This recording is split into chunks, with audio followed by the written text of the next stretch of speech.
Éditorial du 17 mars 2025, bras de fer Macron-Poutine. Depuis quelques jours, il y a un genre de chassé-croisé verbal entre le président français Emmanuel Macron et celui de la Russie Vladimir Poutine. Le premier accusant le second de vouloir annexer les pays d'Europe lorsque l'accusé menace de faire la guerre à la France dans des mots à peine voilés. Ce bras de fer s'inscrit principalement dans le contexte de la guerre en Ukraine et plus largement dans les tensions entre la Russie et les pays occidentaux. Tout a commencé avec l'invasion de l'Ukraine par la Russie en février 2022, lorsque la France, en tant que membre de l'Union européenne UE et de l'Organisation du traité de l'Atlantique Nord, OTAN, a soutenu les initiatives occidentales visant à isoler la Russie diplomatiquement et économiquement. Le mercredi 5 mars 2025 fut l'épilogue de ce feu qui couvait jusque-là sous le boisseau. Le locataire de l'Élysée avait ouvertement pointé la Russie comme la principale menace de la France.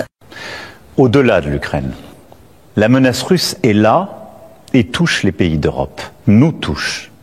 La Russie a déjà fait du conflit ukrainien un conflit mondial. Elle a mobilisé sur notre continent des soldats nord-coréens, des équipements iraniens, tout en aidant ces pays à s'armer davantage.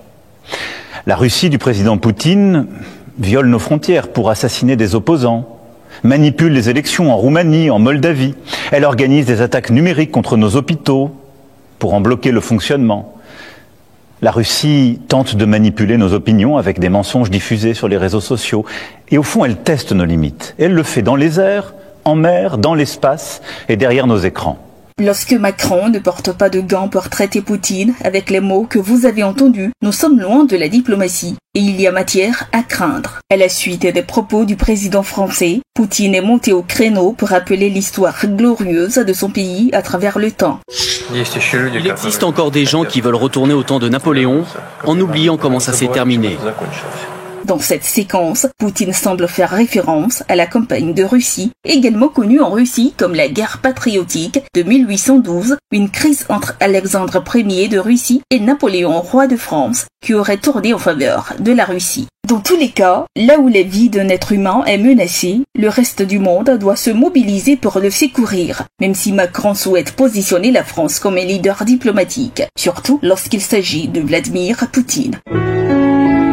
APRA, Agence Presse Radio et Audio.